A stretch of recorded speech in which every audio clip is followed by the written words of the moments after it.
All right, everybody. My good friend, Mary Rhodes, the president of the Guam Hotel and Restaurant Association, has held a lot of hats worn a lot of hats during her distinguished career. She has been, among other things, a leader and an educator. And Mary, I would say, quite the educational experience we've all been through in the last 2 years. But I'm going to ask you to, for our edification, maybe educate us just one more time on what, at least from your vantage point right now, the island hospitality community is to prepare, and then once we get to the point of being in a maskless future, what that might look like operationally. Okay, thanks, Jason. Thanks for having me on KRAM again. It is important that the community understand as establishments are dealing with the constant changes with these guidelines. I know that masks at this time are still currently required, and CDC does also recommend that certain indoor environments continue with masks. But at some point, CDC has also recommended to change masks where people can go maskless, whether it's outdoor dining or in certain types of settings. And so as the community moves towards that in an endemic type of environment where we can go without a mask, which has happened in a lot of markets in the United States, I know that there are certain criteria that we'd have to meet to have a low transmission within our area. And that's always based on any cases as well as hospitalizations and then capacity, right, at the hospital. And I know that that's what Guam is really looking at. And so in that realm of a maskless community, it's important to always have really just the additional safety guidelines in there with social distancing in place, as well as encouraging people to continue with their boosters on top of their vaccinations. Proper hand washing is always key in any kind of environment, COVID or not.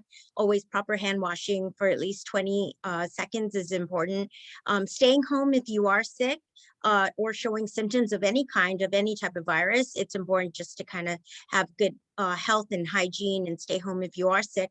And always considering optional masks if you're wanting to wear a mask to continue to be safe if in case you are concerned, especially for those who have a weakened immune system, or also if you're starting to see numbers go up again, some people are just choosing to wear a mask.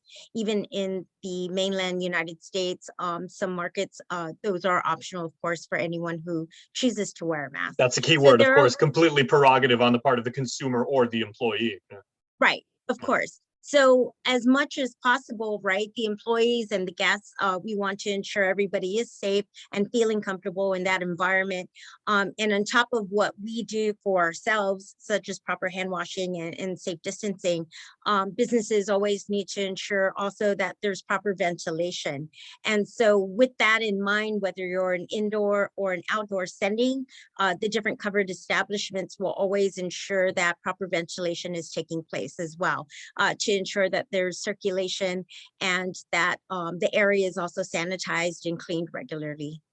Now, Mary, are there any particularities, because of course you oversee the island hospitality industry, and when it comes to hotel staff, I'm thinking particularly maybe like housekeeping staff, are there anything that's a little bit more sensitive because of the, let's say, intimate nature of the employee and guest interaction?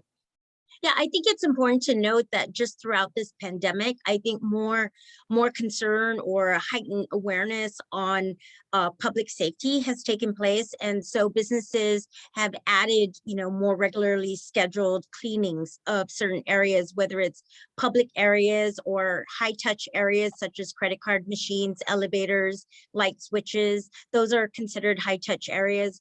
And so businesses have increased cleaning and the frequency of those cleanings in those areas. And so now everybody has become a lot more responsible in that, in increasing the frequency of those cleaning stages throughout their properties or their businesses. And so it's not just a housekeeper's job, right, or a custodian's job. Retail, definitely, restaurants, any of those employees who really serve front of the house, not just back of the house of those establishments, are adding general cleaning duties to their general duties as well. So that's really become more important because not every business has a full set of housekeepers or custodians, or they might even have a third-party company handling the cleaning services or the deep cleaning.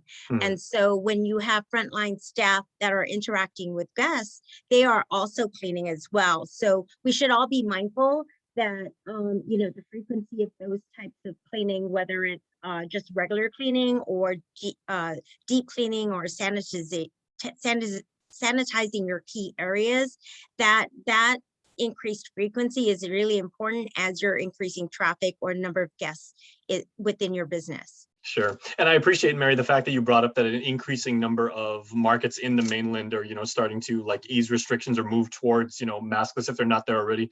And I'd like to kind of maybe segue to this whole thing about Resolution 291, introduced by, among others, Senator Chris Duenas, who even himself noted that 41 of the states have actually moved to repeal their public health emergencies. As far as the GHRA goes, what's the general sentiment, if not an official, position on if in fact the public health emergency that we continue to be under, should we just 86 it?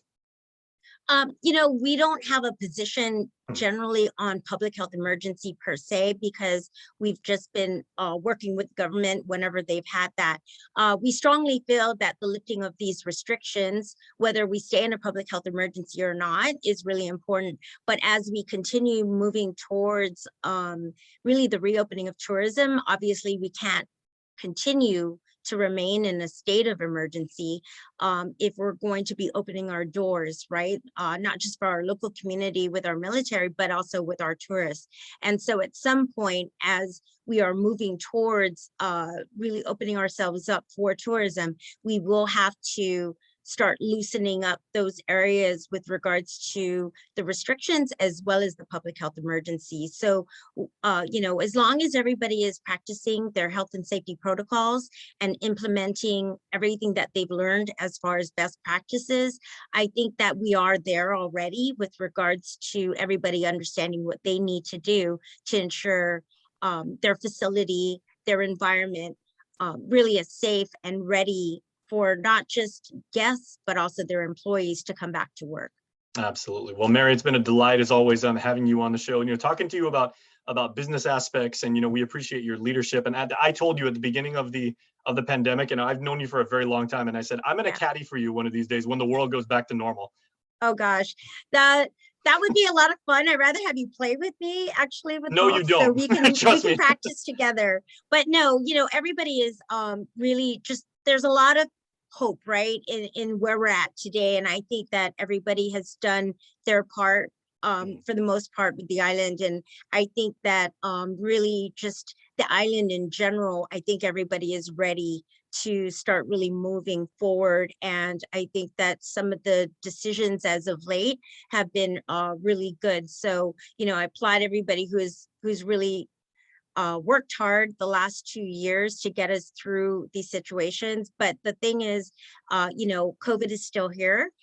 So regardless of how we move forward, we need to continue to practice safety in any situation so that we can remain, our doors can remain open and our businesses can continue to reopen, and we continue to see our visitors come back to the island, because that's the only way we're going to sustain ourselves, is if we reopen businesses, get the community going, get our economy growing again.